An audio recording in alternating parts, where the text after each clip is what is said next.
Hello नमस्कार दोस्तों। मैं आदित्य प्रताप सिंह आप सभी का सरोकार क्लासेस के यूट्यूब चैनल पे स्वागत करता हूं और यह आशा करता हूं आप सभी स्वस्थ होंगे। दोस्तों आज इसी के साथ साथ मैं आपसे एक सवाल भी पहले ही पूछूंगा कि कैसी रही आप लोगों की होली। ठीक है, आप लोग कमेंट में बताइए कि आप लोगों की होली कैसी रही। ठीक है, और दूसरी बात, आप लोग आई होप आप लोग ने अच्छे से एंजॉय किया होगा कल का डे, इसीलिए कल का लेक्चर भी नहीं आया था कि आप लोग अपने एंजॉयमेंट पे पूरा ध्यान दे सकें। ठीक है, तो थोड़ा बर्डन ना लेते हुए आज हम लोग भी आज पहली बात तो मैं आपको ये बताना चाहूँगा कि आज के दिन जो द हिंदू होता है वो पब्लिश नहीं होता है। क्यों? क्योंकि कल जो था वो हॉलीडे था। ठीक है, इसीलिए द हिंदू आज पब्लिश नहीं होता है।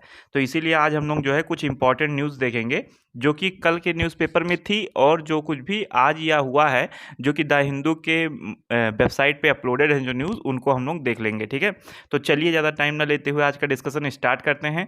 बहुत ही बेहतरीन डिस्कशन होगा, बहुत ही छोटा डिस्कशन होगा। ठीक है, तो सबसे पहली बात, शर्त लगी थी दुनिया की सारी खुशी को एक लफ्ज़ में लिखने की। ठीक है, तो वो किताबें ढूंढते रहे, मैंने बेटी लिख दिया। तो इतना बड़ा होता है बेटी का जो रोल होता है। ठीक है, आप लोग कई बार सुनते भी होंगे कि भगवान बेटियां उन्हीं को देता है जिनकी बेटियां पालने की औकात हो। ठीक है, सबकी औकात भी नहीं होती कि वो एक बेटी पाल सकें, इसलिए भगवान सबको बेटियां जो है वो नसीब भी नहीं करता है। तो इसलिए अगर किसी के पास जब बेटी होती है तो वो, कई लोग तो मीन्स बुरा वगैरह मानते हैं, लेकिन उनको हर चीज़ के दो पहलू होते हैं। ठीक है, कई लोग सोचते हैं अब शादी कैसे करेंगे, ब्याह कैसे करेंगे। भगवान ने दे रखा है तो उन्होंने व्यवस्था भी कर रखा है, उन्होंने इंतजाम भी कर रखा है कि आपको आगे करना क्या है। ठीक है, आपको ज़्यादा सोचने की ज़रूरत कुछ भी नहीं है। हालांकि जो कई लोग होते हैं बहुत परेशान हो जाते हैं, लेकिन कई लोग इसको जो है वो वरदान की तरीके से लेते हैं और एक ब्लेसिंग की तरीके से लेते हैं जो कि गॉड द्वारा उनको दी जाती है, और वो अपने आप को बहुत ही ज़्यादा खुशनसीब समझते हैं कि उनके यहाँ बेटी हुई। ठीक है, तो इस तरीके से आप देख सकते हो सोसाइटी में कितने तरीके के लोग होते हैं। इसी तरीके के लोग एक और होते हैं दोस्तों, जिनके बारे में हम लोग आज बात करेंगे। आपने जैसा थंबनेल में भी देखा होगा, आप देखिए कि जो इंसानियत होती है वो कितना नीचे गिर चुकी है। मैंने बहुत सारे पहले केसेस में भी आपको बता रखा है, लेकिन आप यहाँ पे देखेंगे 103 साल का आदमी। ठीक है, 103 साल, आप सोचिए मतलब कितनी ज़्यादा साल हो गई, कितने ज़्यादा उम्र के आदमी। और अगर ऐसे लोगों की ऐसी मेंटेलिटी है तो फिर आप समझ सकते हो सोसाइटी कहाँ जा रही है इस समय।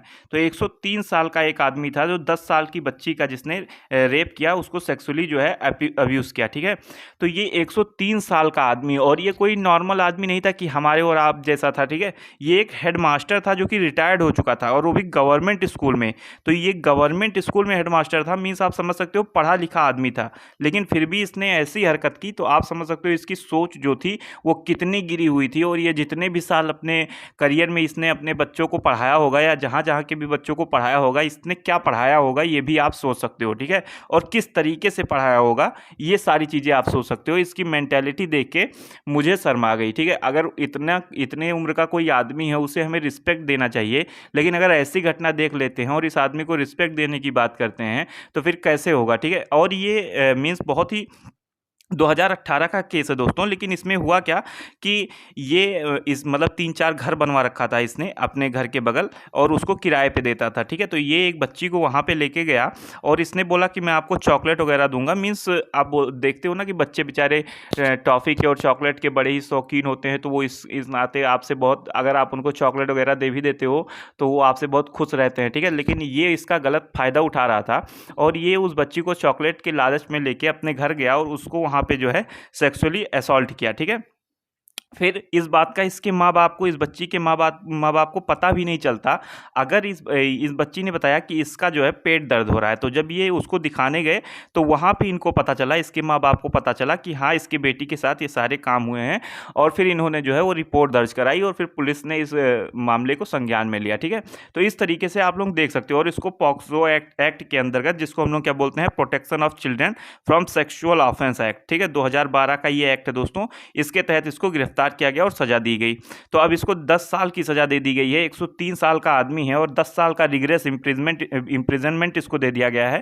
तो सॉरी दोस्तों, मुझे नहीं लगता कि ये 10 साल और जिएगा भी। ठीक है, एक तो दूसरा ये मतलब अगर ऐसे लोग ऐसा करेंगे और वो भी स्कूल हेड मास्टर होकर अगर ऐसा करेंगे तो फिर जो सोसाइटी का जो पढ़ा लिखा तबका नहीं है उसका क्या कंडीशन है हम लोग सोच सकते हैं हमारे यहाँ। ठीक है, और ये सारी चीज़ें दोस्तों, इसके बारे में कई सारे रिपोर्ट्स भी आते हैं, तो ये आप पढ़ भी सकते हो ऑनलाइन जाके। ठीक है, अब हम लोग बात करते हैं इस एक्ट के बारे में, पॉक्सो एक्ट के बारे में, ठीक है।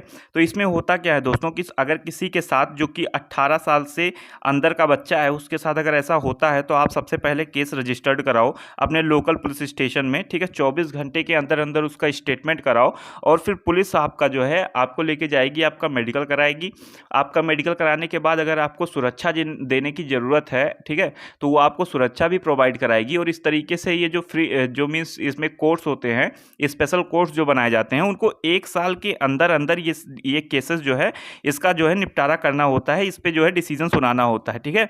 तो ये सारी चीज़ें थी दोस्तों पॉक्सो एक्ट के बारे में। लेकिन और एक और कमीशन भी काम करता है जिसको हम लोग बोलते हैं national commission for protection of child right. और दूसरी बात, ऐसा नहीं है कि पॉक्सो एक्ट के पहले बहुत सारे एक्ट्स नहीं थे हमारे यहाँ, आपको पता है कॉन्स्टिट्यूशन के सिवा आईपीसी और सीआरपीसी भी हैं, तो उनमें इनके बारे में बात भी किया गया था। तो ये 2012 से पहले कुछ जो ऐसे एक्ट थे उनके बारे में हम लोग बात करेंगे। तो जो गोवा चिल्ड्रन एक्ट 2003 था, ये केवल एक ऐसा एक्ट था जो कि चाइल्ड अब्यूज़ के बारे में भी बात करता था, ना केवल असॉल्ट के बारे में बात करता था, ठीक है। तो दोनों में डिफरेंस क्या है अभी हम लोग आगे वो भी देखेंगे। तो इसमें जो हमारे यहाँ आईपीसी का सेक्शन 375 है और सेक्शन 354 और सेक्शन 377, ये तीनों चीज़ें बातें करती थी, ठीक है, इन सारी चीज़ों के बारे में। लेकिन अब हम लोग क्या देखेंगे कि ये जो बाद में अब पॉक्सो एक्ट आया, इसने ये एक अम्ब्रेला, आप बोल सकते हो एक अम्ब्रेला एक्ट की तरह से आया और इसने बहुत सारी चीज़ों को कवर किया, ठीक है। और इसके अंदर जो माइनर गर्ल्स या माइनर जो बच्चे होते हैं उनके बारे में बात की जाती है अगर उनके साथ ये सारी घटनाएं होती हैं तो इसमें अगर ऑफेंसेस आप देखोगे तो एक में तो केवल टचिंग इन्वॉल्व होता है और एक में जो है टचिंग इन्वॉल्व नहीं होता है, मीन्स डायरेक्टली जो है ये सारी चीज़ें होती हैं। तो इस तरीके से आप बोल सकते हो कि आज की सोसाइटी में अगर ऐसी मेंटेलिटी है तो फिर आगे का काम कैसे चलेगा। और हम लोगों को ज़्यादा से ज़्यादा लोगों को इस चीज़ के बारे में अवेयर कराने की ज़रूरत है ताकि जो है ज़्यादा से ज़्यादा लोग इसके बारे में समझें। और पेरेंट्स को अपने बच्चों के बारे में ज़्यादा अवेयर रहने की ज़रूरत है, क्योंकि ऐसी सोसाइटी में हमें अपने आप को अवेयर रखना होगा, ना कि दूसरों से कोई भी चीज़ एक्सपेक्ट करनी होगी, ठीक है। सोसाइटी तो अपना काम करेगी ही, लेकिन हमें अपने आप से भी अवेयर रहना होगा। तो ये सारी चीज़ें थी। दूसरी न्यूज़ जो है दोस्तों वो बहुत ही खतरनाक न्यूज़ है, मुझे पढ़ के भी हंसी आई कि जो यूक्रेन के जो प्रेसिडेंट साहब हैं वोलोदिमीर जेलेंस्की साहब, इन्होंने क्या कहा है रसिया को कि अब बात कर लेते हैं और मामला जो है निपटा लेते हैं, अदरवाइज आपको जनरेशंस लग जाएंगे जो सारे सैंक्शंस आप पे लगाए जा रहे हैं उनसे बाहर निकलने में, उनसे उभरने में। तो ये किसके बल पर बोल रहे हैं? ये यूएसए और नेटो के बल पर बोल रहे हैं। हालांकि इन्होंने पहले भी बोल रखा है कि नेटो में शामिल नहीं होंगे, लेकिन अभी जो इनको सपोर्ट प्रोवाइड कराया जा रहा है ना, जैसे कि हम लोग ने डिस्कस भी किया था कि मैन पैड्स दिए जा रहे हैं यूएसए के द्वारा, ठीक है, यूक्रेन को, और जिसके चलते इसने बताया था कि इसने 48 एयरक्राफ्ट्स को रसिया के ध्वस्त कर दिया है, लेकिन न्यूज़ ने केवल 20 कवर किए थे। तो ये सारी चीज़ें थी। तो यहाँ पे जेलेंस्की साहब बहुत ज़्यादा बड़ी-बड़ी फेंकने लगे हैं, तो हम लोग आगे देखेंगे कि क्या होता है आने वाले टाइम में। यहाँ पे मैंने आपसे डिस्कस भी किया था, टेक्स्ट एंड कॉन्टेक्स्ट वाले सेक्शन में ये न्यूज़ आया था दोस्तों। वहाँ पे अब जो है इंडिया जो है वो रसिया से ऑयल इंपोर्ट करेगा। क्यों इंपोर्ट करेगा? क्योंकि जो रसिया है उसके ऊपर जो सारे सैंक्शंस लगे हैं, उसकी वजह से जो रसिया है वो इंडिया को डिस्काउंटेड रेट पे ऑयल देने की बात कर रहा है, ठीक है। तो हम लोगों को अगर डिस्काउंट मिलेगा तो फ़ायदा ही है, तो इसलिए हम लोग जो है रसिया के साथ तेल वगैरह खरीदने वाले हैं। और कौन सा करेंसी यूज़ करके? युआन करेंसी यूज़ करके, जो कि चाइना की करेंसी है, ठीक है। तो इस तरीके से इस बात पे यूएसए को जो है वो मिर्ची भी लगी थी, क्योंकि यूएसए ने अपने डॉलर को बंद करके रखा है, रसिया के ऊपर एज अ सैंक्शन लगा के रखा है कि कोई भी कंट्री मेरा डॉलर नहीं यूज़ करेगी रसिया के साथ ट्रेड करने में, ठीक है। तो इस तरीके से बाकी कंट्रीज़ भी रसिया को, इंडिया को रोक रही हैं कि भाई साहब आप तेल वगैरह ना खरीदो, लेकिन हमारा फ़ायदा है तो हम खरीदेंगे ही खरीदेंगे, ठीक है। दूसरी बात दोस्तों, यूएस के प्रेसिडेंट साहब ये चाइना को भी जो है आप बोल सकते हो कि कह रहे हैं कि चाइना जो है रसिया की मदद कर रहा है, तो उसको बहुत ही आने वाले समय में रिपरकशंस भुगतने पड़ेंगे। और जो वीडियो कॉन्फ्रेंसिंग के बीच में दोनों के बीच में बातें होने वाली हैं, और ये सारी चीज़ें हैं, जो कल बात हुई उसमें भी ये सारी चीज़ें बाहर निकल कर आई, ठीक है। ये आप ध्यान में रखना। ऑस्ट्रेलिया के जो प्राइम मिनिस्टर साहब हैं, इन्होंने कहा है कि हम एक वर्चुअल समिट में जो कि 21 मार्च को होने वाली है उसमें इंडिया के साथ बात करेंगे। इस यूक्रेन वाले मुद्दे पे हम इंडिया के साथ बात करेंगे इस वर्चुअल समिट में, जो कि 21 मार्च को होने वाली है। तो ये ऑस्ट्रेलिया बात कर रहा है ऐसा, ठीक है। यहाँ चाइना में फिर से केसेस बढ़ने लगे हैं दोस्तों, और केसेस ही नहीं बल्कि डेथ भी आने लगी हैं। तो आपको अब अवेयर रहने की ज़रूरत है, आपको अपने हेल्थ के बारे में ध्यान रखने की ज़रूरत है। अपने पढ़ाई के साथ साथ अपने हेल्थ पे भी ध्यान दीजिए, क्योंकि एक तो मौसम चेंज हो रहा है। आप लोग देखते होंगे मई जून में जो गर्मियाँ पड़ती थी अब वो मार्च में ही पड़ने लगी हैं। तो मैंने आपसे आईपीसीसी के रिपोर्ट के बारे में भी डिस्कस किया था कि हाँ किस तरीके से क्या क्या चीज़ें हैं। तो अगर आपने वीडियो नहीं देखी है तो रिसेंट कंट्रोवर्सी वाले प्लेलिस्ट में जाके देख सकते हो।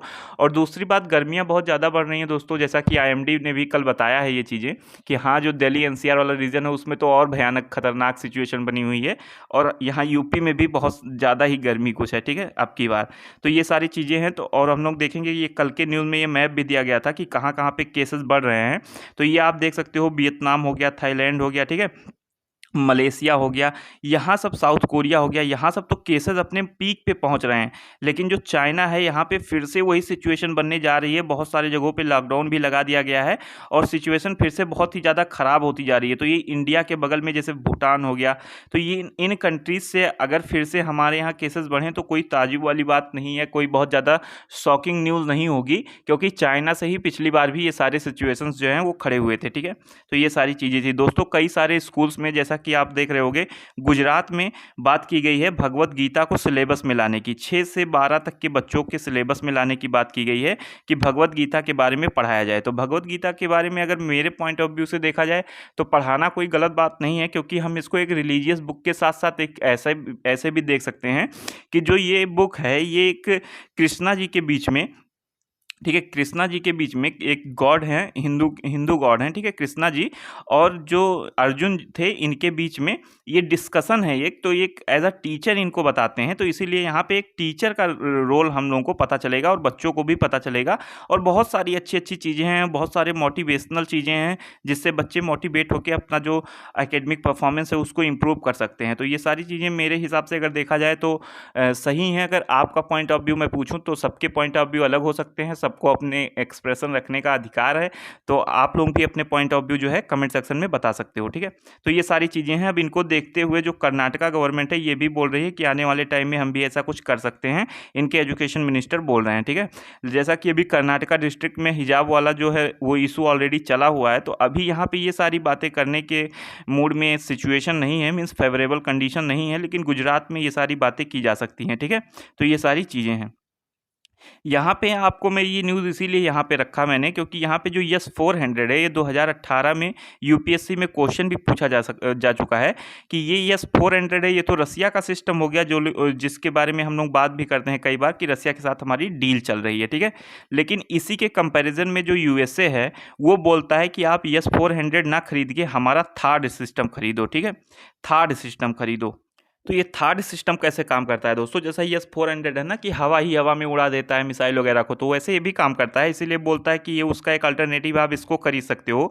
तो यहाँ पे एक रडार होता है जो कि आने वाले थ्रेट को ये मिस जो है इसका पता करता है कि हाँ कोई थ्रेट आ रहा है, फिर ये जो है कमांड भेजता है, और इस तरीके से ये कमांड जो है ये लॉन्चर के पास कमांड भेजता है, और ये लॉन्चर एक मिसाइल लॉन्च करता है उस थ्रेट को जो है बर्बाद करने के लिए, ध्वस्त करने के लिए। तो इस तरीके से ये टारगेट तक पहुंचने से पहले ही इस जो मिसाइल या जो थ्रेट आ रहा है उसको ध्वस्त कर देता है। तो ये सारी चीज़ें हैं जैसा S-400 काम करता है। तो इसमें 4 चीज़ें होती हैं। एक तो रडार डिटेक्टर होता है जो कि काम करता है थ्रेट को कंसीडर करने के लिए, और जो फिर इसको आइडेंटिफाई करके और उसके बाद भेज दिया जाता है इंटरसेप्टर के पास, और इंटरसेप्टर यूज़ करता है काइनेटिक एनर्जी उस मिसाइल को ख़त्म करने में। यहाँ पे आप और अच्छे तरीके से समझोगे, ये थ्रेट लॉन्च हुआ, यहाँ पे रडार को पता चल गया कि हाँ कोई थ्रेट आ रहा है, इसने कमांड सेंटर में कमांड भेजी, और ये जो है लॉन्चर के पास कमांड भेजा इन्होंने, और लॉन्चर यहाँ पे आने के बाद टर्मिनल फेज़ में उस थ्रेट को ख़त्म कर दिया। तो ये सारी चीज़ें थी, आई होप आपको क्लियर हुआ होगा।